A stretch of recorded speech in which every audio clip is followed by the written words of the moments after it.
on from a pair of thrilling duels at Charlotte, North Carolina, about a week ago. And now we move on to the Atlantic Northeast, Watkins Glen, New York, the site tonight for the cNASCAR Chris Cup Series. It is the Chris's Go Bowling at the Glen. Good evening, friends. Welcome to the race. My name is Carlos Zimmerman. Alongside me tonight, Matthew Rodriguez filling in for Logan Breaky. Matt Rod, it's a pleasure to have you here this evening for 45 laps of action around Watkins Glen. Oh, always a pleasure to be. Absolutely. Unfortunately, Logan Breaky could not make it here tonight, but we hope to have him back very, very soon here on the cNASCAR Chris Cup Series. It was a thrilling pair of races at Charlotte, North Carolina. Christopher Takis winning the big one of them all, and then Christopher Morse pulling off the All-Star race. They're both in the field tonight. Christopher Morse in the 6. Starting up closer to the front. Actually, he's in the 3 tonight. The Chris Wrench machine. And then to his, and then I also mentioned Christopher Takis, as always, in his number 46, a little further back in the field in the Chris Guard colors. So those two to watch out for tonight. As we'll right now go ahead and get through your starting grid here. Christopher Cook, he is on the pole for this race. Chris Wilson in second. Rolling off third is Christopher Morse, and then fourth is the 25 of Christopher Tate. Top 5 rounded up by Chris Jonathan Leach, and then Chris Scott rounding out the third row. Fourth row, Chris Roberge, Christian Shepard, and then rounding out the top 10, Chris Hupka and Christopher Takis. As we'll scroll through the rest of the grid here, Matt, this track, you know, I've been to it. I've done a couple races so far for Flat Out Racing Network here at Watkins Glen, and you know, it just seems to be very different with each series. I've done trucks here, and I've done, I believe, open wheel here. Now with these NASCAR cars, how are these guys going to be able to tackle this race tonight? Well, as opposed to the regular truck cars, a lot of different factors. The Cup car is a heavy downforce player. I mean, going up through the S's, where the trucks you might have to just lift a little bit. With the Cups, at least once you get the tires warmed up, you can just power on through there. It feels like it. However, it really goes into adverse effect when you go into the bus stop, because all that downforce stop it. So that's going to be a problem area to look out for. And also into the final corners, that big left-hander and the big right-hander going to the start-finish line. That's also going to be another problem area to look out for. As they head through the S's here, you'll get a nice view of these nice, beautiful camera angles we have for you guys tonight. Again, Christopher Cook, the man that finds himself on the pole. We haven't seen much of him this season, especially running up at the front. Same with the guy that will start to his outside, Chad Wilson. So it's going to be interesting how these guys start at the front. With these road courses, Matt, when you start at the front, you already have that advantage. So starting in the back, those guys towards the back, they're going to have a really rough time to work their way through the field. So the guys that start, say, inside the top 10, they're sitting pretty to be able to hold on to their top spots throughout the opening portion of the race. Yes, road courses is one of those places when you dig yourself into a hole or get a bad starting spot, that really can come back to bite you very easily. I mean, in position here, and you know, the leaders get a great jump off. Maybe your first few rows get a little bit stacked up. Hey, that's already put you at a 1-2 second deficit. Obviously, it's limiting mistakes, making sure you can kind of fight your way to the front by keeping your car clean.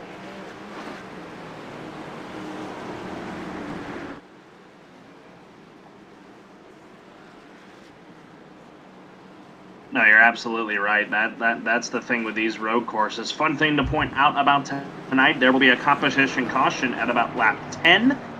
And then after that competition caution, the fuel run will not take them all the way to the end. They will still have to make a final pit stop. It is a pleasure to be back here behind the mic here in the cNASCAR Chris Cup Series. Missed a couple of weeks, but it's glad to be back. And I get to kick it off again here at Watkins Glen. Christopher Cook and Chad Wilson will take it to the green flag in the air, and they're dead even as they cross the line.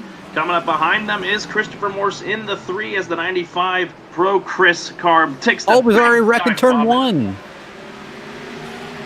Christopher Papa's around in the Crisco machine. No caution yet, and it doesn't look like they're going to get it. It looks like Chris Clifford Corvo was also involved there.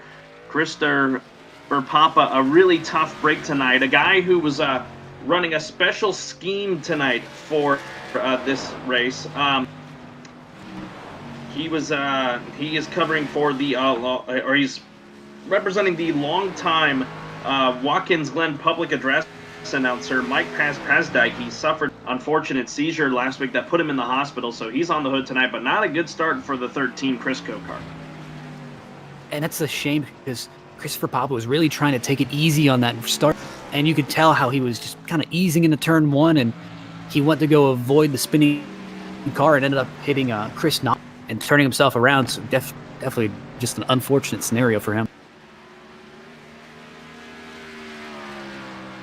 Christopher Cook takes the lead on lap one. Chad Wilson has settled into the second position. Really spread out, though, among the leaders at the start of this thing, so Cook, a really good jump for him.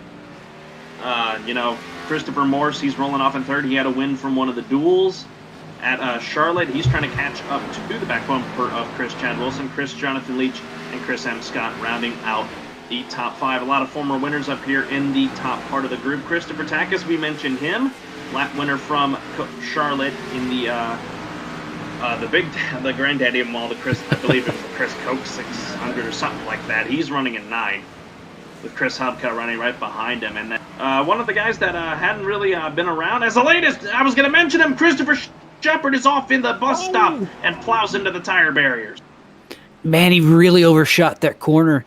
He overdrove it, kind of slid out, entering the corner, and man, he just tried to hang on to the brakes, lost the hood on that.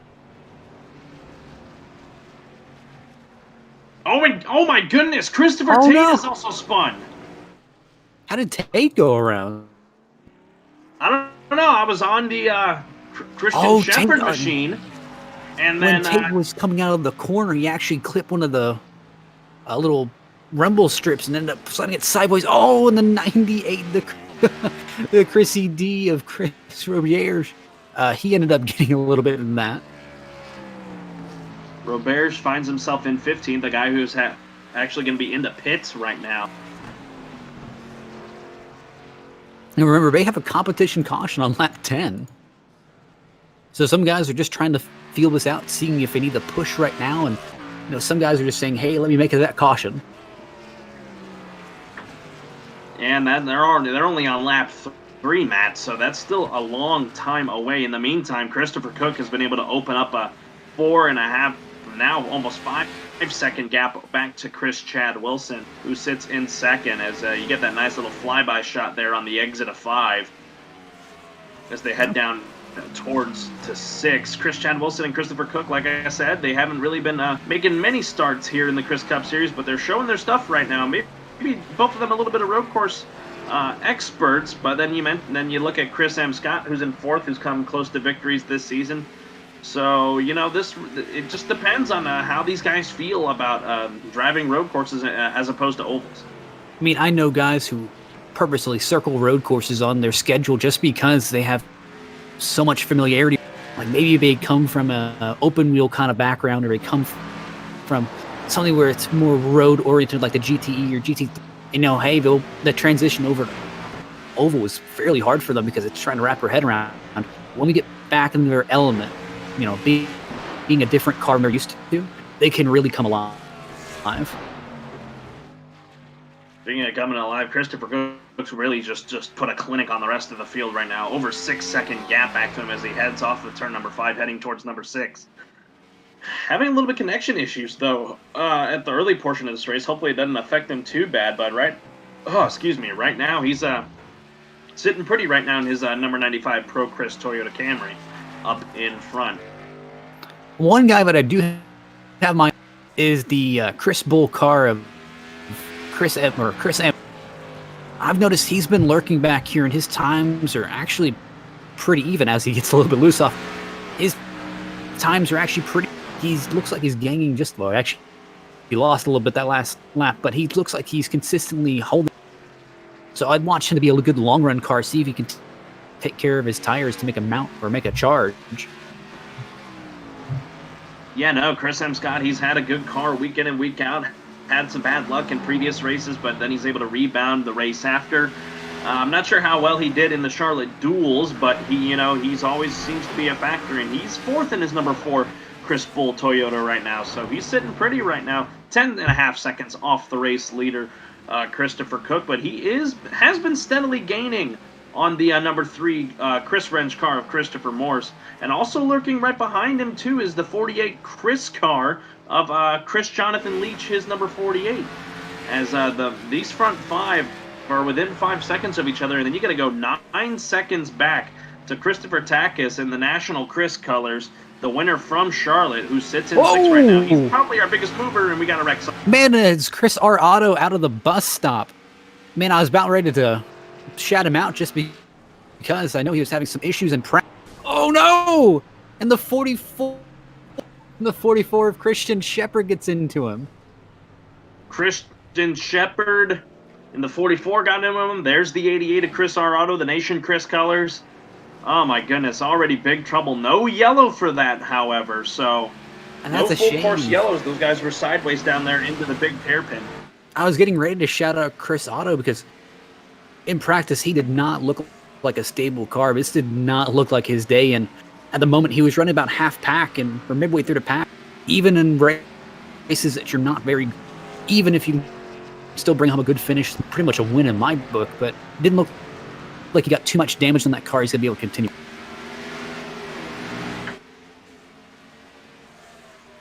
Going throughout the field here. No one really brought it into the pits after that one. Chris Roberts is the only one to have made a pit stop in this race, and that's probably due to damage. He finds himself in 19th, last car on the lead. Want to point out one thing. Christopher Morse has started to run down the number 9 of Chris Chad Wilson there for the 2nd spot. Absolutely. It looks like Wilson is suddenly under attack. It's really pointing out how that bus stop has become almost a game changer, because obviously a lot of time can either be lost or gained in the bus. If you run it hard and hit the right line, I mean, you've gained a second on the car in front of you, but may have taken it. But hey, you overdrive it and you just lost 2 seconds. So, I mean, obviously lines are really mattering here.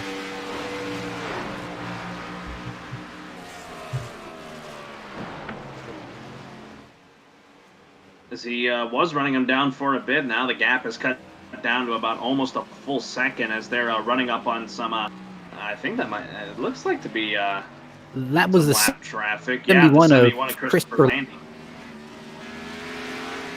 Quite shocking. It looks like Morse is really kind of taking that conservative approach. He originally was going to start running down that 9 car, but it kind of seems like something changed where he says, maybe I shouldn't go after it this early. I don't know, maybe if he's planning something with a tire run, or if he's just trying to, he can catch up to someone. What's your thoughts on that one? The tires fall off here is a little bit different compared to other vehicles that run at this track. So I'm not sure how it falls off for the NASCAR cars, but you know what? From a truck series, the tire fall off was really bad. That could be also due to the higher horsepower in those machines. And then open wheel, they didn't really lose a whole lot over time. It was more like they had to pit at one point, but like we heard from the commissioner Chris T. Jones, he said that there is going to be another fuel after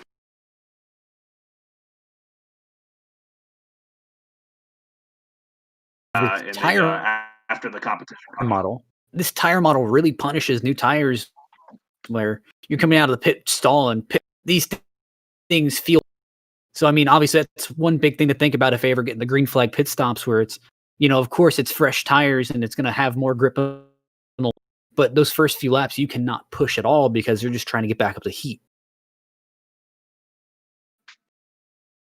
This battle for second place continues to just heat up. Chris Chad Wilson now, the gap at 7/10. If we go down a list of people just looking for an okay day, I mean, look at Christopher Tate. He had that spin earlier. He's just looking for a good recovery, currently running 13th in the national. I mean, obviously, here's the thing. Spins here will not kill your momentum as long as, You don't hit anything, I'd really say solid, as you avoid the nice walls on either side of the track. Even if you spin out, as long as you keep the fenders clean, you can still kind of run the guy down as he looks like he's trying to run down Chris Noblet in the 17.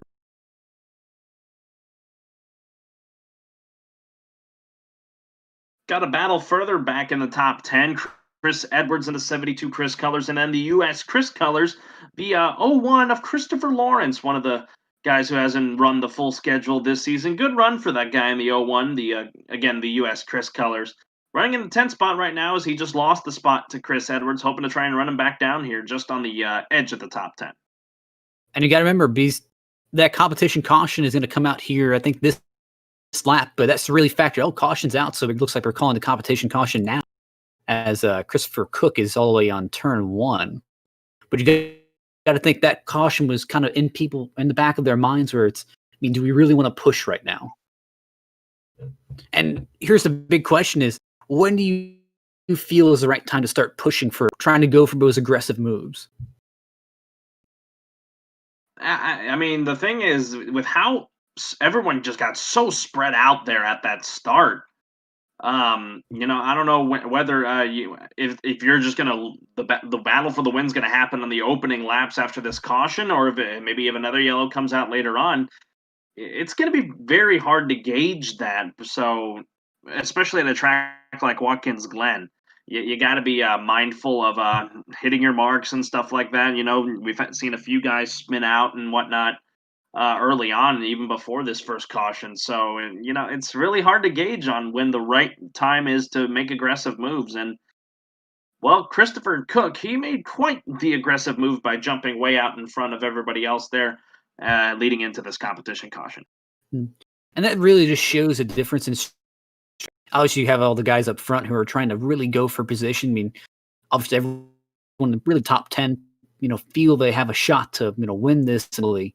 But outside the top 10, that's where the strategies kind of start to vary between, should we just be content and maybe just ride for our position for right now and see if we can pick them off one, or like we saw in the back of the pack at the start, where you have a lot of these cars just kind of let off and coast and hey, we just want to make it to the finish. We don't want to do anything. We're just trying to maintain points. This is just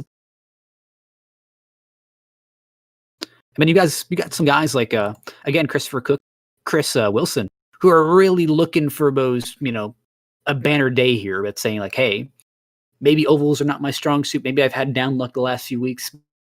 This is kind of the, indicator of.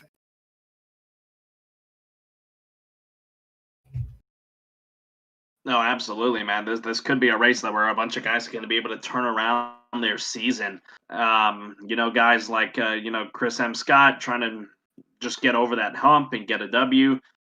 Chris Jonathan Leach, same thing with him. And then even guys who have already picked up wins this season who hadn't really had good seasons prior to that, like Christopher Takis. And then other guys, like a lot of them aren't in this race tonight, actually. So we're looking at possibly seeing a new winner this season, but that's still to be determined. 35 laps away from now. But Christopher Cook looks like he's got the dominant car of the day, and based on how he got that good jump. I mean, as long as the Pro Chris car gets some advertisement, nice to know he's running in the front of the field. I mean, just kind of running down Christopher Morse. I'm kind of surprised he didn't really push harder on the 9 car to really just try and get around. I wonder if he's just trying to gauge how quick he can run someone down on new tires, or if he's just kind of laying in wait and saying, I don't want to push this just yet. I don't want to burn up my stuff just trying to go for it. Yeah, that's the thing you got to consider too, to not try to go and get too much too early, as everyone's going to bring it on down into the pits, all led by the 95 of Christopher Cook. We'll try to get a good angle here of the race off pit road. Everyone will start filing down into their positions. Christopher Cook, of course, having the advantage of that number 1 pit stall, so that could help him as well. And like I said, there will be another pit stop at some point in this race. So this race could also very well be won on pit road. So as Cook slides in perfectly into his stall, along with Chad Wilson and the 3 of Christopher Morse, 4 tires and fuel going on board all of these guys, as it looks like Christopher Cook should be coming out first, and he will be. Christopher Tate falls into his pit stall. Thought he was coming off as second is Chad Wilson. Christopher Morse in third. Christopher Takis moves up into the top 5 up there in fourth. Chris M. Scott fifth. Richie sixth. Chris Jonathan Leach rolling off seventh. Eighth, Chris Hupka. Chris Edwards rounding out ninth. And then rounding out the top 10 off of pit road will be the 62 of Christopher Reese. And I was noticing some of these cars are, I mean, here's the thing. Even though this is one of really the only pit roads that we have that this is like this, but here's the thing, you pit on the opposite side, everything's done almost, where for a lot of these cars, I mean, here's the thing, this is really the only track that you do it out of on the Cup schedule. So, I mean, this is just maybe enough just to throw the cars off. I noticed a few guys looking a little bit confused as they're getting to their pit stall, like, I don't know exactly. And I saw some guys overshoot their box a little bit, so we're just not using maybe that mark.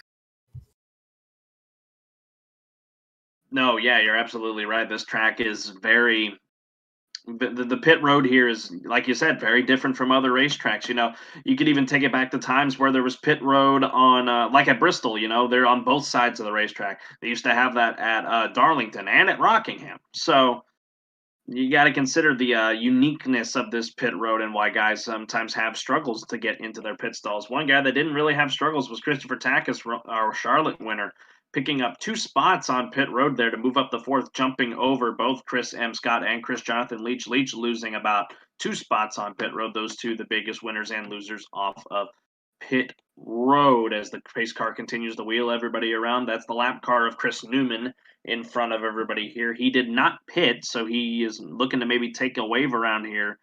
And I think he may have been 2 laps down, so he may be just be getting one of his two laps back by taking the wave around. Other cars off the lead lap, Chris Clifford Corvo and Christopher Landy in the 71 Chris Spike. And here's the thing, this kind of gets your wheels turned. Here's the thing, we're not quite sure of the fuel kind of run from this. So here's the thing, we're not really sure if it can make it. We're not really sure if, I'm pretty sure we're not even sure if it's really going to go for later in the race. And then also, as we go down to the winding laps, hey, my tire, I'm probably going to need to come in for fuel. And yes, about for a fuel stop, I can put about 2 tires on it without losing very much. But do I want to take the risk of putting 2 tires on it, or do I wait just a few seconds longer and put 4 on it? That's the thing about this racetrack. A lot of strategy gets put into this thing. And whoever has the best strategy at the end of the day typically comes out as the winner. So if any of these guys in the top 5, or even guys further back in the top 10, or even outside of the top 10, as we've seen a few of them show some speed, you know, that the strategy will come into play, and we'll just see how it plays out. Christopher Cook so far has the right strategy as they head down to the bus stop with the pace car lights. They look to be out, so we'll be going green this time by. And I guess I'll go ahead and I'll bring up Chris Otto while he's more. But like I was mentioning earlier, he did not look comfortable in practice. He looked very slick in practice. I mean, it just did not. Amount of practice times, he was on the lower end. Obviously, he's kind of one of the guys who are just looking for, like, hey, just, you know, get me out of here. Let me have a good finish. Get me out of here. Let's make it. Obviously, they're looking for any advantage they can get, because these guys, they're a little bit more willing to play with strategy than the upfront guys. Or maybe they can kind of pull a trick pit strategy, seeing if they can get a little bit more track position, maybe run it out a little bit longer to see something falls in their favor. Hey, I mean, we're not looking to win this race off of speed. We're looking to win it off of. As the pace car wheels them down into turn number 7, Christopher Cook will get everyone back underway here. A single file restart here. Pace car make the hard right-hand turn. Cook will be on the gas. Green flag back in the air here at Watkins Glen. But man, Chad Wilson was able to keep up with him just a little bit, so he may have a shot coming down into 1. Big move by Chris M. Scott further back in the top 5. Ooh, man, that 4 car of Chris Scott. God, that was a move. Looking back in the field, looks like there's a little bit of an incident in the first corner. It was between both the 17 and the 88. I mean, 2 of those guys who look like they're really just trying to make it through. It looks like actually, it looks like Noblet may have just been slow and trying to take the corner cautiously, and Chris Otto just was not expecting him to come through that slowly. And so they had 13. The Crisco car of Christopher Papa was around off the exit of the S's. Not good. More trouble for that guy in the number 13. Realistically, he actually was looking like he was trying to avoid a car there at the bottom. It looks like it was a 62. As he went high to avoid it, he just tagged the wall with his back bumper. And after that, I mean, just nosed into the wall. I don't see any smoke out of that thing right now. I mean, obviously, that thing is not healthy. 62, Christopher Reese, the other car involved. As you see Chris Newman in the background coming into his pit stall for a stop. That is big time trouble for the Oh, the 7 of Chris Corvidou. He lost it coming out of the exit of, it looks like a turn 11 and just kind of bounced it into the tire barrier. No one was involved. Just showing how tough his track. This track taking no prisoners today, as we're just about a third of the way through, working lap 15 of 45. If you're just joining us here on Flat Out Racing Network, my name's Carlos Zimmerman. Alongside me tonight, Matthew Rodriguez, bringing you... Christopher Takas actually took the access road. He missed the bus stop. Oh, that's not good. He's having to yield and give that position back. That's why you see him a little bit slow. iRacing has hit him with a time penalty, just saying, "Hey, you gotta slow up. You gotta give us a certain amount of seconds." Not good for the winner from Charlotte, the 46 National Chris car of Christopher Takas. As he slides out of, he was in 4th at the restart. Now he finds himself back where he was prior to the restart in 6th. As he's having to give seconds back to iRacing. That might allow Chris Jonathan Leach to come up here and take the 6th spot away, as he may try to dive it here into 1. I mean, why that may be a costly move, that was a very smart move on his half. I mean, he was coming into the bus stop about 25, 30 miles an hour faster than the car. He would not have made that. He would not have made.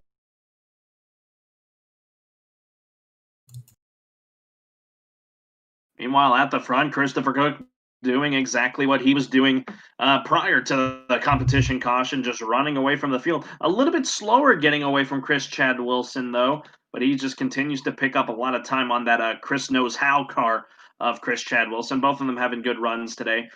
Top 3 haven't changed since the drop of the green flag, as the Chris Wrench Oreo car, number 3, Christopher Morse.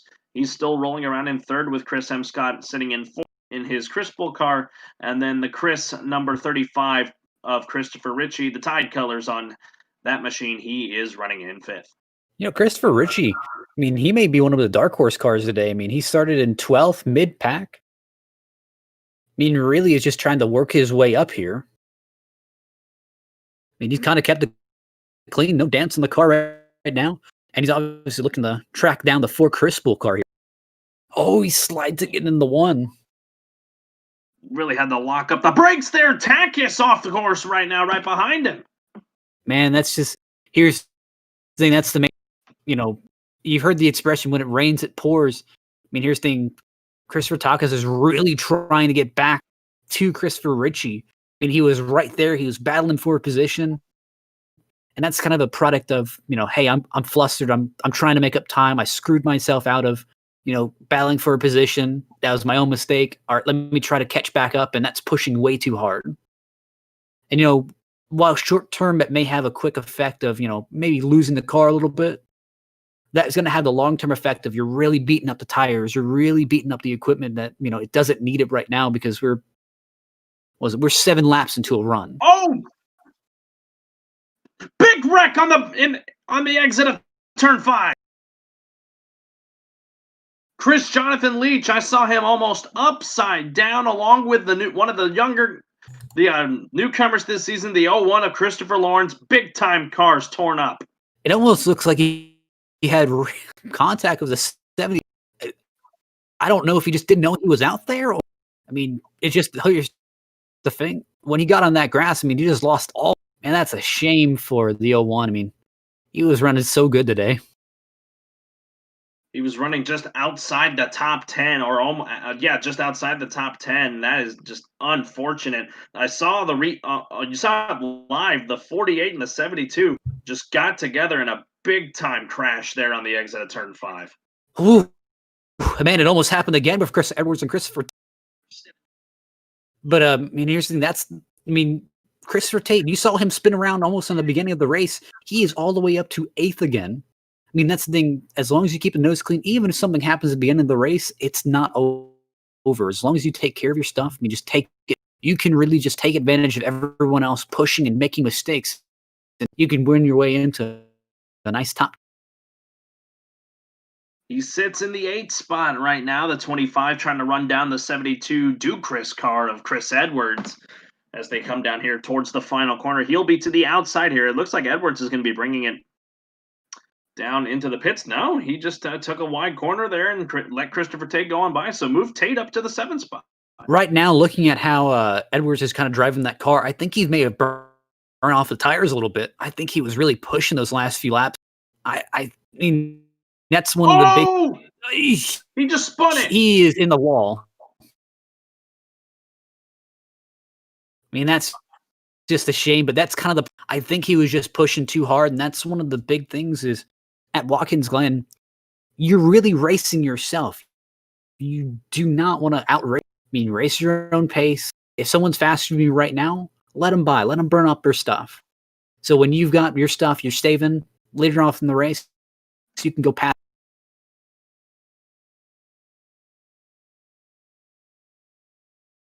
And looks like it's about to be the show between Chris Wilson and Christopher Morse again, as Morse is still trying to track down the 9 of Wilson. Looking back through the field here. At Chris Edwards at the moment.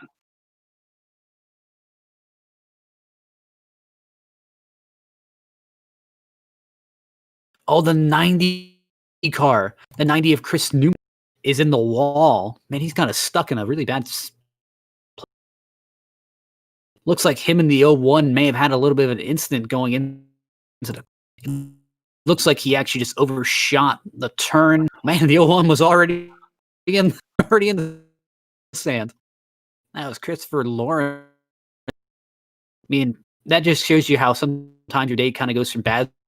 Lawrence was up in top 10. I mean, just running, having a nice run. Gets caught in one incident, and hey, when you get caught in one, it kind of goes back to when it rains, it pours. This kind of keeps piling on. Looking at the field right now, the best. Oh, go ahead. No, you're good. The best battle that's starting to brew on track is that battle for second, Chad Wilson and Christopher Morse. Just about a second between them. Actually, there may even be another battle brewing further back as Christian Shepard has been able to rebound and get his way inside the top 10 as he just clears the 5 of Chris Hubka. So a good run for the 44 Chris car with no hood at all. So he's still running pretty good despite having a lack of a hood. I mean, looking back at Christopher Taka's in the 46 car, I mean, it looks like he just got passed by Christopher Tate. It's more or less kind of thing is I think right now he's kind of taking it smooth. He's realizing the tires are a little bit hot right now. Just take it easy for a few. It really is the big killer off of turn 1 when we're hitting those rumble strips with the left rear. And his moment that it touches it, it's almost just like ice and it just slides out from under him. Oh, man. Taka's about lost it going up through the S. I mean, that car just does not look stable here at the moment. No, it doesn't look stable at all as they head down into the bus stop here. Oh, he wheel hops it there just a little bit. Probably a lot of things going wrong there on the 46, our winner from Charlotte, as he is now fallen all the way back from 7th from his restarting spot in the on the restart in 4th. As Christopher Tate continues to wheel his way past cars, he can see Christopher Ritchie entering through 6 and 7 right now. So Christopher Tate, according to our telemetry, he has got one of the best cars on the racetrack. Taka's about wrecked in the corner again. I mean, that's kind of the thing is like, that's the moment when you need your team, you need your crew to say, hey, I mean, listen, I know it's not going well. Just, hit your marks. Just focus on what's making you. Looking back through the field, Leach, surprisingly, after flipping, he is still running in the 10th position. He may not have gotten the worst bit of that exchange between him and Christopher Lawrence, as Christopher Lawrence, the 01 U.S. Chris car, is back on the racetrack there. But yeah, Leach didn't really get a hold. Yeah, he was in the air, but I'm a little lost for words right now as the 90 is off the track once again. I think the 90 was trying to let them all by. Just that was a really bad position to let them all by. And since a lot of those guys sometimes run or outrun the little of banking there and just kind of run them over. The Chris Light car not having the best of runs tonight. He's currently last on the cars that took the green flag. Chris Michael Kaczynski did not take the green flag in this race, so his day was over from the onset of this one. Meanwhile, at the front, Christopher Cook continues to just wheel it around here. He's been able to be working around some lap traffic, currently catching up to the 13 Chris Co car of Christopher Papa, who is the last car on the lead lap. So maybe Papa might race him a little hard here. Do want to point out one thing. Trouble for Christopher Morse. 72 of Chris Edwards is around in the back straight. Or sorry, the straight leading into. You see him right here as Chris Jones flies right by him on the inside as they head down through into turn 6 and 7. I was going to point out one thing right there before what happened there to the 72. The 3 of Christopher Morse has had some internet trouble, and it has got him, kicked him out of the server, and that has put him now 15th, one lap down. The car running in 3rd place and was starting to run down the 9 of Chris Chad Wilson has now found himself in trouble due to technical issues.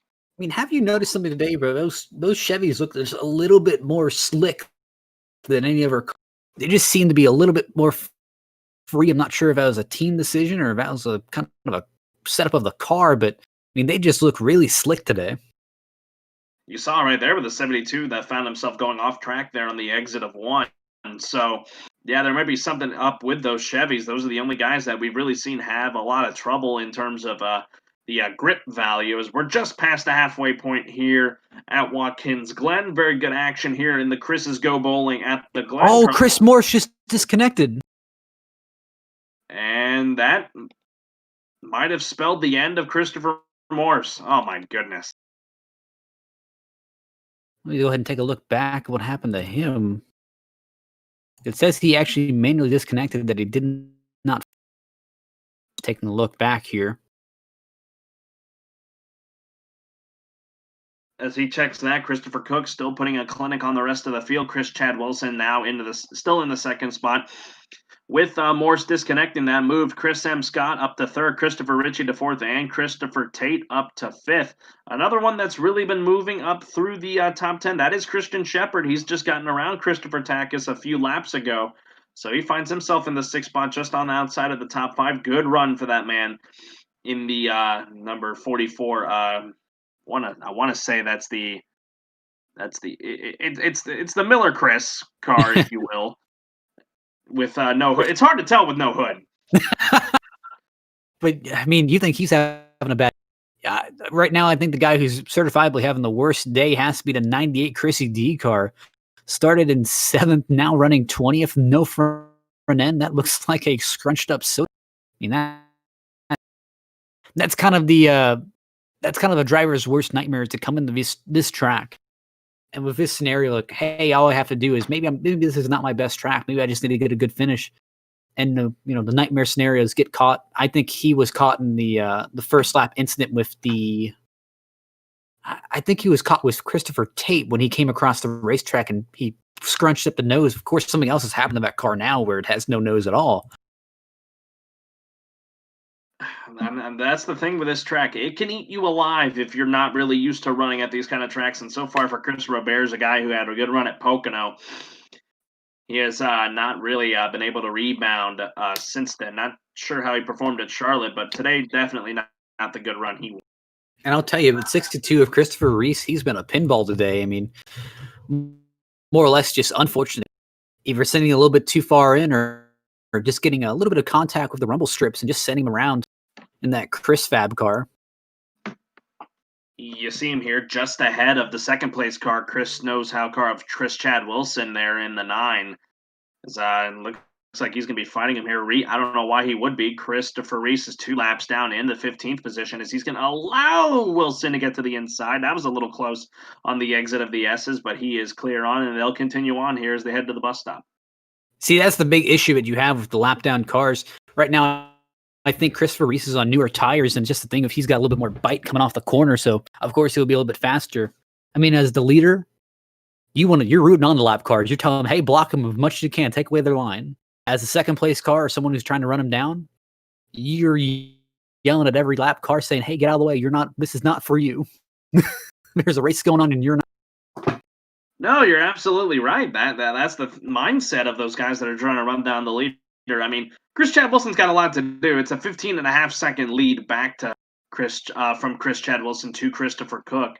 And I'm looking through the field here. Just about everybody is spread out by over a second. There's not the closest battle on track right now is Christopher Tate is slowly running down Chris M. Scott. That gap about a second and a half between those two guys. So that is the closest battle we have in regards to position. There is a good cluster of cars. Christopher Ritchie, about 7 seconds back of Tate, has a couple lap cars between him. Clifford Corvo, and then now coming up on the 71 Chris Bycar of Christopher Landy, who Landy took it wide off of the exit of one, and Ritchie will get by him no problem as Ritchie continues to roll around well in the 5th spot. Something must have happened to Chris M. Scott to get that gap way down as they are right there with each other, the 4 and the 25, as they head down in the bus stop, Matt.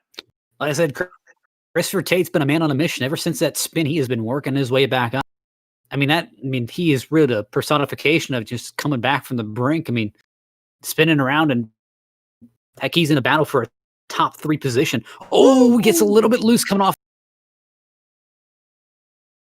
I mean, that's the thing. Like, you want that third, hey, we're still on lap 27. We do not want to, you do not want to bend that car on lap 27. I was going to mention a guy with a really good recovery today. Has to be Christian Shepard in the Miller Chris car. You mentioned him earlier. I mean, here's the thing. I think he overshot the bus stop on the first lap and ended up slamming into the tire. I mean, he's managed to rally back all the way to an 8th place position. Of course, he prefer a top 3 position, but hey, just rallying back in general out of that was really.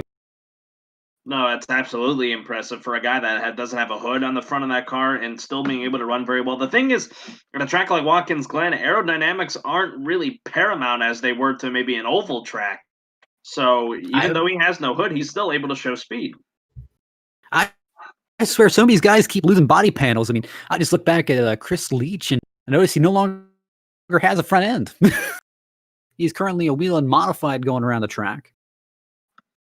He's been able to work his way up into 8th right now, as you just saw in the background. Chris Edwards coming out of the pits after having his issues. Chris Roberge finds himself in the pits right now. Chris Newman sitting in pits. It likely means his day has come to an end, so he'll likely, unless he does return to the track, he'll finish out in 21st. Christopher Moore's 20th. A tough break for a guy that was running 3rd pretty much all night long. He'll find himself finishing in 20th. Our winner from the 2nd Charlotte duel last week in and here's Charlotte. Good and bad news. The pit stops are in. Chris Chad Wilson is in the pits. I mean, here's good and bad news. Christopher Tate managed to pass Chris M. Scott for 3rd. Looks like Scott got caught back up in some lap traffic there, so that kind of opened up the door for Christopher Tate to power on. I mean, that's the big risk of lap cars here at the Glen, which is just it's so condensed. There's nowhere to. Unfortunately, when you're racing here, it just seems like you catch these cars in the worst possible places, where hey, you're full throttle of a corner. Next thing you know, you got a car. So obviously, just trying to evade the cars and kind of work your way through the field is half the battle.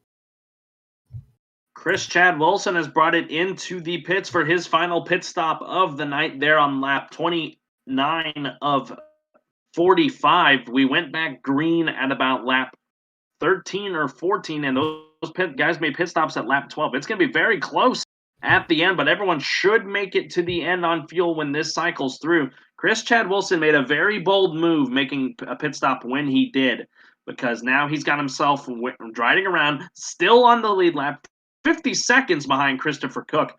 But, with how fast these straightaways are, you can make up a lot of time on that. And since he's already made his pit stop, that could be big news for him, as Christopher Tate is also bringing it into the pits now, pitting out of 3rd. And man, I know, we probably haven't talked about him as much as he'd like, but I mean, obviously Christopher Cook and that Pro Chris, he is putting on a clinic today. I mean, he's just showing you how it's done, and I mean, he looks like he's going out for a Sunday drive over a 30-second lead. He's rolling around right now on the exit of 6, heading down into 7. Might be making his pit stop this time by. Not sure what he is planning to do with making this stop. Chris Tate, should be rolling off of pit road now as Cook keeps it on the racetrack. So looks like he still has something under that machine that's being able to keep him out on the racetrack. I mean, if you recall in the Elite Truck Series race that we had here at Watkins Glen, and even some of the Cup and Xfinity races we had for them in Watkins Glen, a lot of the different strategies really came through. I mean, there's some guys who short pitted, got newer tires, and started to run down the leaders before they got new. Hey, they actually managed to pull it off. Now, obviously, that was with a 5-10 second lead, and that really helped them. I don't know if it's going to cut down to 30-second lead, but I mean, one.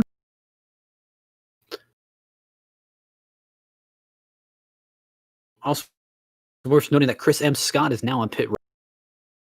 As is the 35 of Christopher Ritchie, both men making their way down into the pits here. Still waiting on whether Christopher Cook will come down this time by. We'll see him here on the exit of 7. Oh, it looked like Chris M. Scott overshot his pit stall. That's going to cost him some time. I mean, here's the thing. Those are the costly mistakes that you cannot have. I mean, here's the thing. Losing, 13 seconds to your crew changing tires, that's acceptable. Losing 2 seconds to yourself accidentally sliding through the pit box, that's unacceptable. I mean, that's just time that you're burning here. Obviously, a big loss for them. Hopefully, we're going to try and get back to second racetrack here. Oh, man, Chris Otto went way. Man. Saved it. I know one of the cars hoping for that little patch of grass to be paved over with asphalt. I know the first taker has to. Obviously, not a good day for Chris Otto, but here's the thing. He's running 13th at the moment, just trying to salvage a good finish. I think he's kind of in the category of one of the people just saying, get. So the people we're still waiting on to come down and make their final pit stop. That is Christopher Cook, the leader. Chris Jonathan Leach, who sits in 4th right now. Christopher Takis in 6th, Chris Noblet 8th, Christopher Papa, who is in 11th, and the 01 of Christopher Lawrence. As Christopher Reese has brought it down for his stop, Christopher Landy waiting many laps down and making his stop right now. But man, Christopher Cook's, I guess he's fuel managing because he is still yet to have brought it down here into pit road to cycle around green flag pit stops.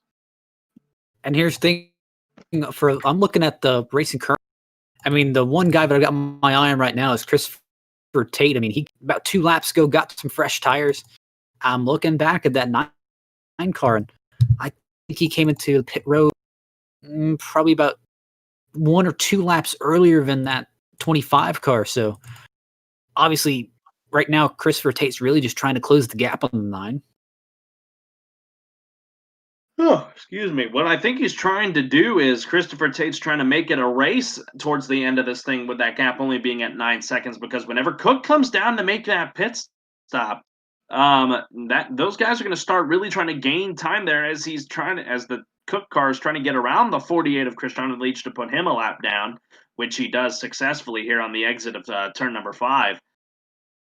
Now, just heads up, we only have 4 cars. All 4 of these cars are pretty much running close by. Christopher Tate was actually really lucky that Chris Scott overslid his pit box, because as it was, he would have came out and he would have been battling. So that really helps Christopher Tate when he's trying to run down the second place car, but he doesn't have to battling with Scott. He can run his own pace, kind of control his destiny here. As Leach brings it in for his pit stop as he's working in pit lane right now. Still waiting on him, Takis, Noblet, and Papa, and Christopher Lawrence to make the pit stop to cycle everything back around.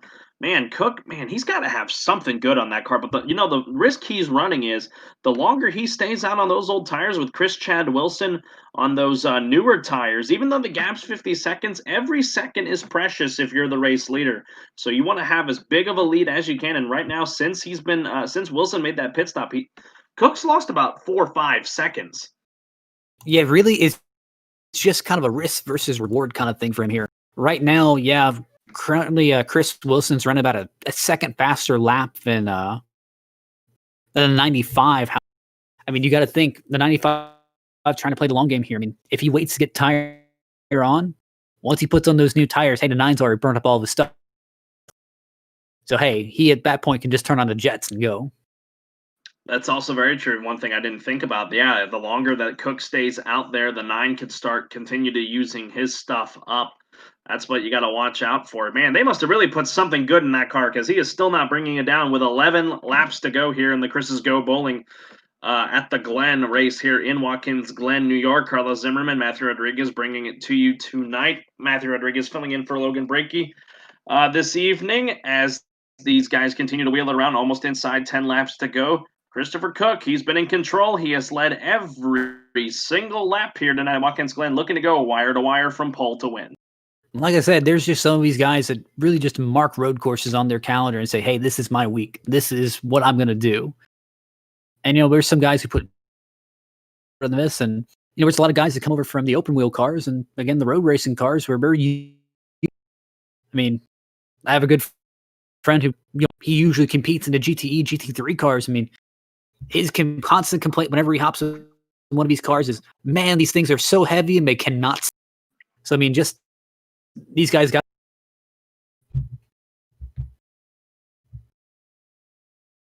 As Cook continues to just wheel it around here at Watkins Glen at the line, it'll be 10 laps to go. He is still running strong right now. The gap back to Chris Chad Wilson over 50 seconds, almost inside 50 seconds now. The back to Christopher Tate. Christopher Tate's running that man down. Yeah, their gap is about 6.5 seconds, so Christopher Tate could definitely be a factor whenever it comes down to it. Whenever Christopher Cook does pit, that gap is definitely going to shrink. It's just a matter of how much is it going to shrink. You got to take a look at how long it takes him to get down pit lane and how long the stop is. Last time he came down pit lane, it was of course, it's going to be a little bit shorter. You got to remember, Carlos, Christopher Tate was sitting on he did not use it any of the first part of the race. He ran all the way through the field with damage.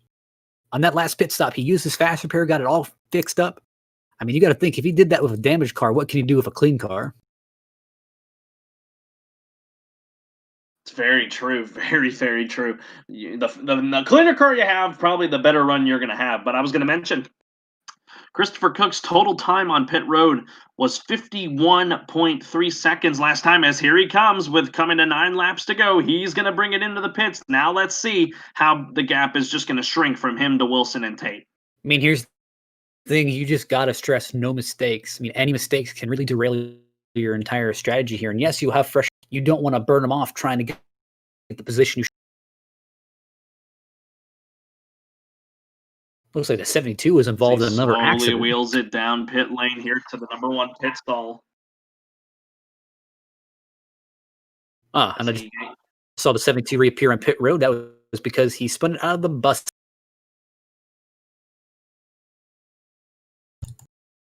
Pit stop has been made there by Christopher Cook here. That is about a 51.4 second time on pit road as he'll bring it back up onto the race track. Not sure how big the gap is. There's our telemetry has not quite updated yet. As Cook is back out on track, still the leader. It looks like he didn't lose too much. You got to really think Chris Wilson was really just jumping up and down saying, hey man, you just want to give us just want to go run, grab a drink real quick. Just give us. Like I said, Christopher Cook is put. Like I said, excellent calls all around. And this really helps him for the ending part of the race. We're running to lap 45, and currently it's lap 37, so really he can just put the hammer down and go.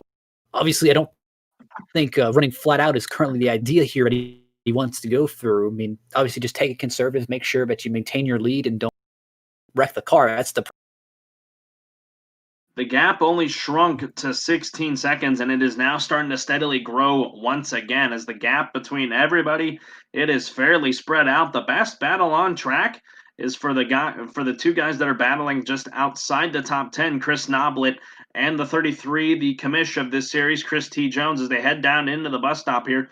Jones should have the advantage here on the exit of the bus stop. Maybe took it a little wide there getting around Noblet, but he, with no hood on that 33, the old Chris colors, he will move into the 10 spot. A good run for Chris T. Jones. We haven't really seen him run inside the top 10, and right now he finds himself in 10th. So good run for the commissioner in the 33. Definitely a good run for him. Just looking back at this battle, currently Chris Wilson's about 17 seconds off the leader, but Christopher Tate is gaining. Right now, the 9's getting hounded by the lap car, 46 Charlotte winner Christopher Takis. The gap back to Christopher Tate has steadily been growing, shortening, as the gap is now 3.666 seconds. Yikes, that's not good. That should be a bad omen for Chris Chad Wilson, that someone's coming for that second spot, and that man is the 25 of Christopher Tate. I mean, now you can see him in every camera shot you have with the 9 car. It's unavoidable. Christopher Tate is moving, but it's the question of, is he going to get there in time, and does he have anything left for him? Because here's the thing. I mean, Christopher Tate's been hot-lapping this, and I don't know if Chris Wilson's really been pushing his car here. I think he's just trying to maintain. You know, he may be trying to maintain, or maybe something does end up happening to the 95 of Christopher Cook. He could be able to pounce on the lead at any point. Right now, Christopher Cook really doesn't have anybody really around him. A couple cars just ahead of him. Christian Shepard, who's now off the first car off the lead lap, he just recently got around. So a lot of clean air for the 95 of Christopher Cook, as he just is now opening it up on everybody else. I know a lot of people probably would ask why the 46 around. Well, the key why the 40 or the 9 doesn't let the 46 around. I mean, here's the thing. He's continuously faster. I mean, here's the thing. Even if he let him around right now, he catching him right back by the back.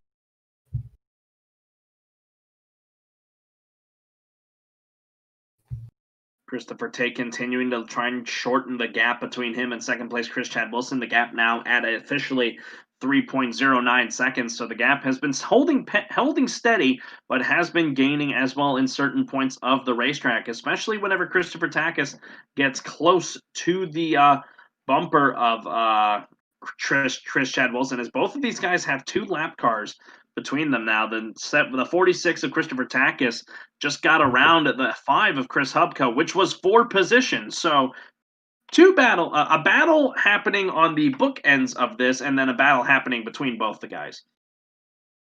Notice that. I mean, a guy that has had a pretty solid day has to be Christopher Ritchie in the 35 Chris car. I mean, really, that's all you can ask for from a race like this. I mean, start 12th, survive the chaos, your last car on the lead lap, and I mean, hey, you're running in 5th. No damage on the car whatsoever. It's not a win, but honestly, it should feel. It should definitely feel like a win. One thing we haven't talked about is the points race in this. We haven't really gotten any updates on how the points has been shaping out since early on in the season. Christopher Ritchie was up there flirting around the top 10. So with these runs that he's been having as of late, he could definitely be a factor for the title whenever the Chris playoffs does come around. Still a long time before we get to that, as next week we'll be down in Fort Worth, Texas, at the Texas Motor Speedway, as we return to oval racing. That ought to be a fun one. Myself and Logan Brakey will be here. Hopefully Logan Brakey will be here along with me to bring you that action, as always, here on the Flat Out Racing Network. 5 laps to go. Christopher Cook well in command of the lead right now as he heads down towards the bus stop. He is sitting pretty right now. As long as he hits his marks for the next 5 laps, he is cruising on to a victory from pole to win. To be honest, if you ask me, I say we just take Texas off the schedule and go to the Nürburgring. Oh, that would be a lot of 20 fun. Cup cars going around there.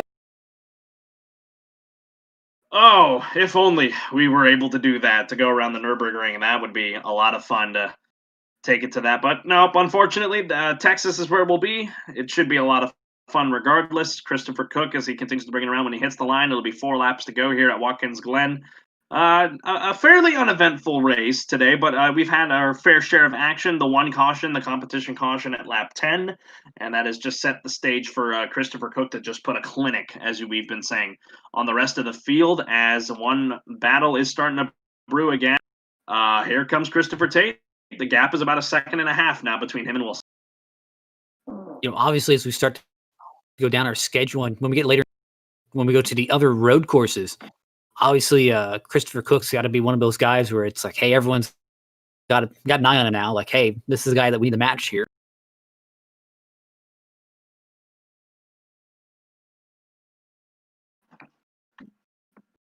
Chad Wilson mega loose on the exit of 1 with 4 laps to go. A lot of lap traffic around the second and third place cars. Christopher Tate's trying to get around the 13 and the 62. He cleared the 13, now trying to get around the 62 to go run down and capitalize off of Wilson's mistake on the exit of 1. So that is probably going to be the best battle on the racetrack right now. Man, I can tell you what both of them are thinking, which is get out of the way. One's trying to run away, and one's trying to catch up. A couple lap cars just ahead of them, Christopher Landy. Christopher Tate is there, Matt, with almost 3 laps to go.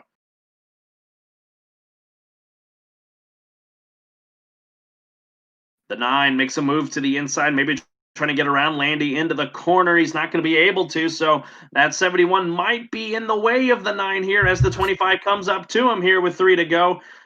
Oh boy, they clear the 71 as the 25 had to take a higher way around, a little shaky off the exit of 7, but he is going to definitely be there to fight Chad Wilson for that second spot. Now, I don't think I have to stress this, but of course, why this is for second and third, obviously we do not want to wreck why in second or third. Because, I mean, here's the thing. At the end of the day, it's a really good finish either way, whether you get third or second. It's just kind of for bragging rights here of who's going to be the first loser. I mean, ooh, the 88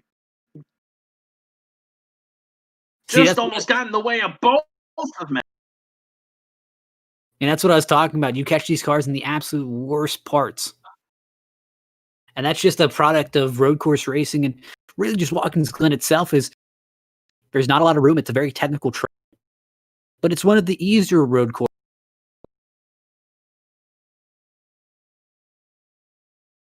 The 25 tried to get to the inside there through the long hairpin corner of turn 5 as looks to be a little bit of engine smoke there down the long straightaway there, heading down into 6 and 7.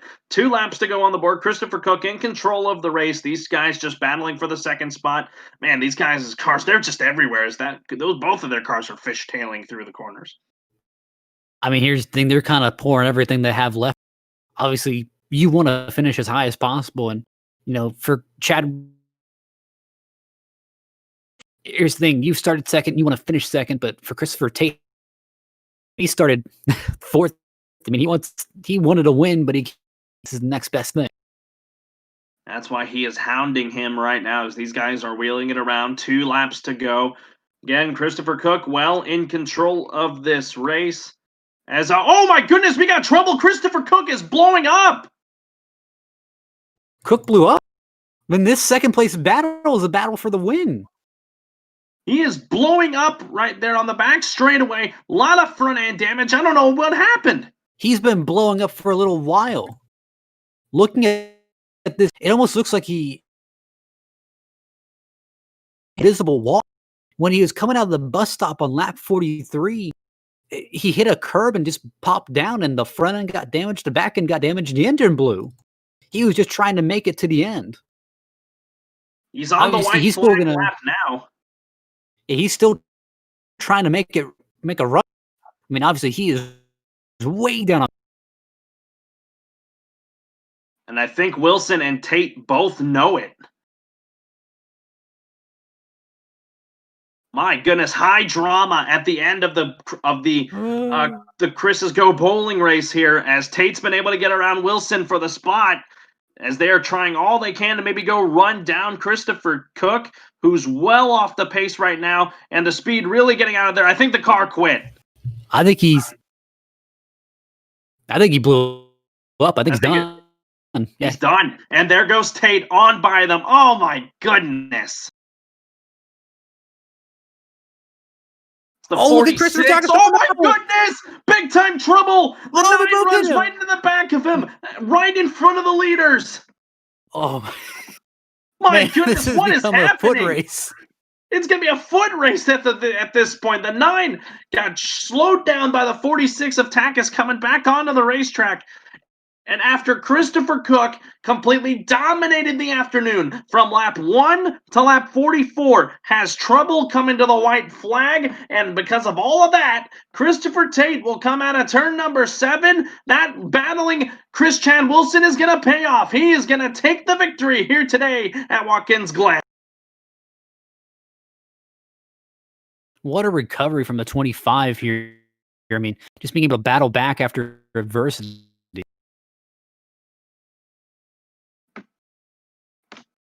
My goodness, just what a wild finish. It is worth noting, I just saw something come across my screen. Christopher Ritchie was black flagged. I'm not sure exactly.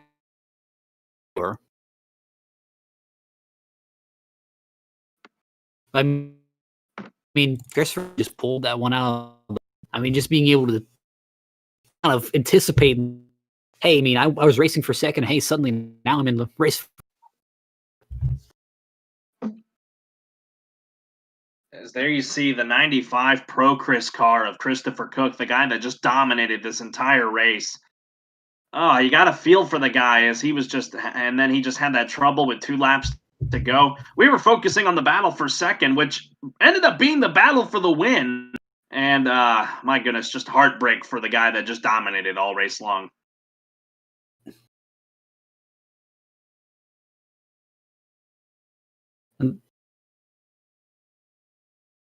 And it sounds like there's a little bit of a hostility between the 8 and the 99. I mean, and obviously, I completely understand that. I mean, with the last lap incident place, I mean, you see the 24 to help the 95. Looks like he's trying to get across the line. I think that's exactly what's happening here. The 25 going to try. He's got a little long ways to go to get him there, but you know, I mean, it's a show of sportsmanship. Of course, the 95 had this race won. And I mean, then it just did really not. looked like an iRacing kind of bug there, where it didn't look right. It really all he did was just pop the corner and he came down like normal, and it just said he blew the engine out of it. I've never seen anything like that before. If you go back and look at it, it's lap 40, but I mean, it's lap 43 in the bus stop. It pops up, pops down. It doesn't make sense how that kind of damage happened. I mean, really just a fluke incident. I mean, I guess you can kind of chalk that up to ways to lose these things. You can run your perfect race and, out of nowhere, just the simulation itself just says. I'm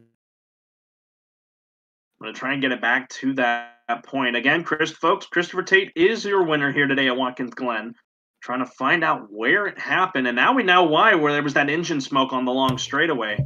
It was from our leader, the 95 of Christopher Cook. Right now, it looks like Christopher Cook will be credited with a 5th place finish when he crosses.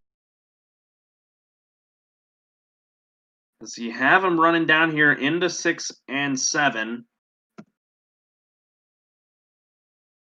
He's coming around here into the exit of 7 here. He's coming off the corner. This is what it was. He ran into Christopher Ritchie, who was sideways on the front straightaway. Wow, really? I didn't even see that. As we'll back it up again really quick to give you a good vantage point. The 35 was sideways on the front straightaway. And you'll see him come into the picture here. The 95 wheels it on the exit of 7 here. This is coming to take 2 laps to go. Boom! Right into him on the front straightaway. And they plowed into the pit wall. And that is what killed the engine. And that effectively ended his chances of a win.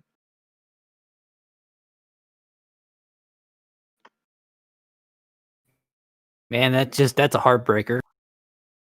As you'll see here, and he will finally get Christopher Cook across to the start-finish line to finish officially in the 5th position. A tough break for him. A top 5 nonetheless, but when you were set to just pick up the win tonight, a 5th place just doesn't seem right. And that's definitely a heartbreaker there, man. That's not what you want to see out of really any. I mean, going down the finishing order. I mean, statistically, I mean, Christopher Tate had a normal day. How he got here was just that's a heartbreaker for Christopher Cook. I mean, they're not pro Chris team. It's a shocker. Like I said, there's a lot of ways. There's a lot of ways to win or lose these things, and that's one of the kind of the worst. It's definitely not what you wanted to see. It's unfortunate to see happen, but it is what it is. You move on to next week in Texas, but you hate to see that happen. Well, let's go ahead and run down the finishing order here. Of course, Christopher Tate comes across the line as the winner of the event. Chris, after that last lap incident, I mean, he comes back and says, Chris M. Scott, he's kind of had an up and down day, but I mean, he was pretty consistent, stayed out of trouble, finished Christian Shepard. I mean, after having that first lap incident where he ran into the barrier, I mean, rallied back for a 4th place finish, not very bad. Christopher going from first, almost dominating the entire race. I think he actually almost led every lap except the last. He did. He led every lap from lap 1 through 44. Like I said, I'm not sure. Actually, technically, yeah. He was looking for a star day here. He led everything up to the white flag, and that was just the heartbreaker thing for him. He took the white flag as the leader, but did not make it back around as the race. So we have our top 3 over Chris here. Chris Noblet and Chris T. Jones rounding out, or sorry, Christopher Ritchie too, rounding out the top 10. Yes. Looking at Christopher Ritchie, he was given the black flag penalty, so that did regulate him back to a 10th place finish. And I believe that black flag is actually going to be for the incident with Christopher Cook as he was sideways on the racetrack and wasn't really getting it righted. And my goodness, a lot of drama to finish up this one. I mentioned that this race was kind of uneventful. Well, the racing gods had a different plan today. As this race is just about winded down, we got our top 3 waiting for us in the waiting room. We're going to go ahead and we'll talk to our 2nd place finisher, Chris Chad Wilson. Chris Chad Wilson. This is Carlos Zimmerman and Matthew Rodriguez in the FRN booth. You got us? Yes, sir. How you guys doing? We are doing great, man. We were focusing both on you and Christopher Tate, who ended up being our winner for the majority of it, with Christopher Cook just dominating the onset of this race. We were watching you guys, and then little did we know that was going to end up being the battle for the win with how everything shaked out. Man, how was it racing Christopher Tate there? Well, I tell you, I was on the road trip. I was watching him catch me like a half second to like a second of that. And I kind of realized there was nothing I could do. The most I can do is just stay consistent, is try to stay out of trouble. But I'm pretty sure my handling just went off there. My apologies. I had to correct my issues here. I mean, obviously, I got to ask because it's burning on both of our minds. I mean, with the 88 coming across the track and the bus stop, I mean, if you think you would have avoided him, would you had it? Oh, I was trying to avoid him. I kind of seen the 88 come up the track, so I went to the inside thinking he'd go a little bit more up the track, but the 88 held down. It was a good race, so I enjoyed it. Not a bad debut for me, I feel. Obviously, I mean, it's not the ideal situation, and hey, it's kind of one of those miracle situations that you don't even expect that. Hey, the second place battle where first seems locked up, hey, now it turns into the second place battles now for the win. I mean, how does it feel to kind of come out on the losing end on that one? I mean, it's just kind of gut wrench. Well, it does suck, but it's kind of bittersweet because I kept the car clean all race, which I never do at road courses. Morris actually convinced me to run this league because I spotted him last weekend and he was like, "Yeah, come over." But I practiced all week, and I'm glad to get a second place finish. I think that's where I finished. So yeah. Yes, currently second place. So I'd say just come back next week, and next week we're going to be at Texas, so it's going to be a bit of an interesting race there. Oh, absolutely. I'm looking forward to Texas. I think Texas is one of my good tracks. I feel. I think we're going to the repave version too, so it's going to be a little bit more grippy this time. Ooh. But I'll go ahead and I'll give you a chance if you want to shout at anyone or say thanks to anyone. Well, I'd like to give a shout out to Christopher Morse. He's the one that got me in this deal. Chris Jones, and I probably gonna butcher his name, but Christopher Takas. That's Two? what I've been calling him, so I'll learn if I say it incorrect next week. But yeah, But absolutely, I mean, congrats on your second place finish. I mean, good hustle, I guess. I Yeah. appreciate it. Appreciate it. That was Chris Chad Wilson, our second place finisher. Good run tonight for him, and let's see if you can translate. He'll translate it into a possible win next week when we head to Texas. I'm looking here to see if we can get Chris M. Scott, our third place finisher, into it. Doesn't look. He's got his speakers deafened, so we may not be able to get him just yet. So let's go ahead, Matt, and let's talk to our race winner. Well, almost got him. Yeah, there he is. All right, Christopher Tate. This is Carlos Zimmerman and Matthew Rodriguez in the broadcast booth. You got us? Yes, sir. How y'all doing? Doing just fine, man. That was a heck of a finish there, right there at the end. Like I was telling our second place finisher, it was just a wild one, and we were focused on you guys because Christopher Cook was so far out in front. We were watching you guys. Little did we know it was the battle for the win. How was it racing the 9 there down the stretch? It was super sketchy. I should not have been in contention for this, but I was just giving it all I had and tried to not wreck it again, and ended up catching them, and it all worked. I mean, I gotta ask because I'm trying to figure out the best way to phrase this. I mean, what in the world were you thinking those last few laps? Like, hey, man, I'm going for a second place finish. I mean, that's kind of the best I can get. And then out of nowhere, it's like, oh, hey, leader round. Oh yeah, I was trying to catch second just to gain points because I think Scott is in front of me in points now since I've had a couple of weeks. So I was just trying to get all I could to get as many points as I could, and then little did I know, on the last lap, I see the leader sitting on the side of the track. So I'm just like, oh crap! So now I'm really trying to win it, and then almost run into the tactics, and that one was a cluster, but luckily that worked out too. Oh yeah, it worked out really well for you. And I just do want to shout you out personally before we hand it over to you to get your shout outs. Pushing the 95 home for that fifth place finish. Thought that was a pretty class act. The guy that dominated the entire race. So I thought that was pretty classy of you. Before we let you go this evening, you have anybody you want to shout out? Yeah, I want to shout out you guys for putting or broadcasting this, and then Chris Jones for setting the whole thing up, and without a doubt, that 95, he deserved the win. I just figured best I could do was just give him the finish. Absolutely. Christopher Tate, your race winner here tonight at Watkins Glen in the Chris's Go Bowling at the Glen. Christopher, we're on to Texas next week. We'll see how it pans out for you. A good run tonight, bud. Thank you. I'm excited. I'm home track. I'm going to try and win it. Alrighty, one more interview we'll get in here. Chris M. Scott, our third place finisher. Chris M. Scott, this is Carlos Zimmerman and Matthew Rodriguez in the FRN booth. You got us? Oh, well, apparently he doesn't. Guess he doesn't. Okay. Many condolences.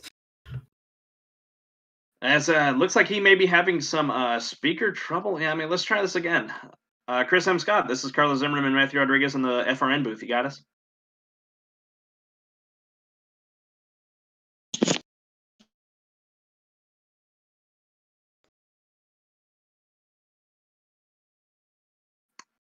Well, it appears he's having some technical issues, it looks like. Hey, gives him more incentive to run good next week. Yeah, that could be the thing, too. You know, a third place run for him tonight, Chris M. Scott. So, unfortunately, we may not be able to get an interview with him. Man, Matt Rod, before we wrap it up here this evening, man, that was, like I said, it was uneventful for maybe about the first 40 laps of the race with a couple spins here and there. And then last 2 laps, just, frankly, just all heck broke loose. I mean, that's typically how some of these races turn out. I mean, if you've watched the Roval in previous years, I mean, it kind of comes down to like, man, it's like everything's going on.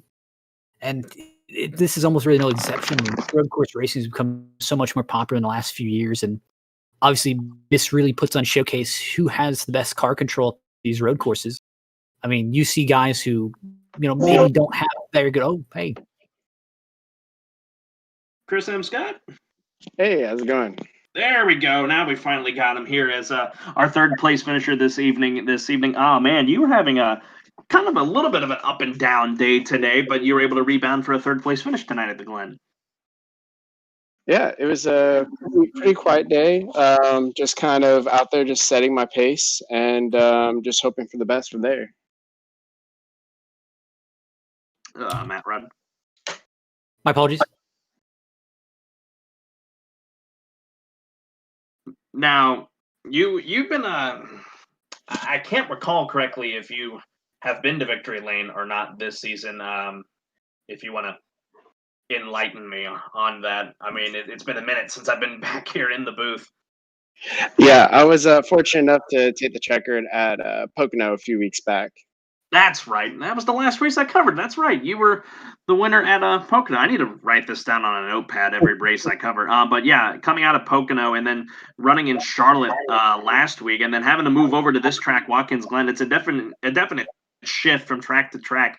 How are you able to translate your performance at Pocono and then your performances at Charlotte in both the All-Star race and the main race into a third place run tonight at Watkins Glen? Yeah, it was today was a bit of a different strategy than I normally am. At Pocono, I was trying to stay up front and get the win there. In Charlotte, I was trying to compete for the win there before I was taken out while running second place.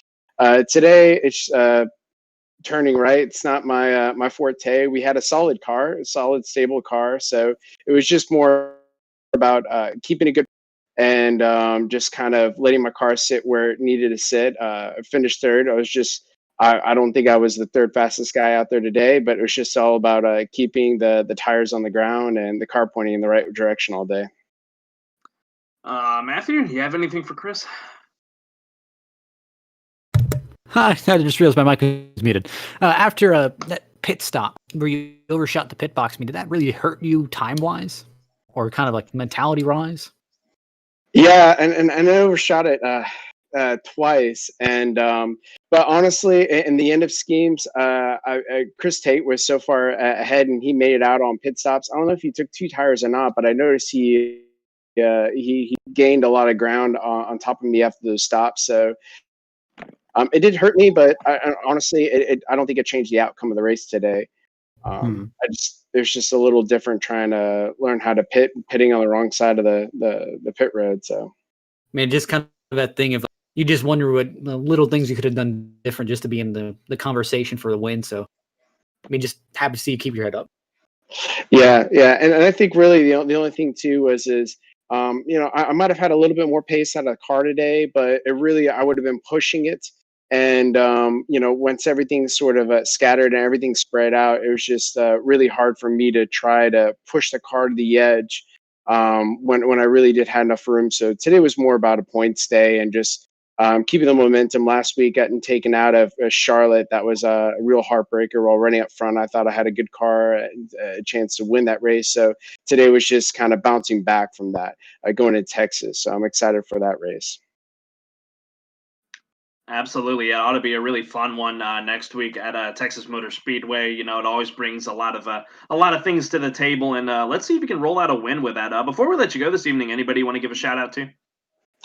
Yeah, just all the Chris's here. So it was just fun running today. I think everyone was, at least from my experience today, everyone was really patient. So all the cars that were on the track, we all gave each other plenty of room. So thanks to everyone from what I could see, everyone just kind of letting ourselves have the room so that we can try and put on the best show we can today. So thanks to the whole group. So.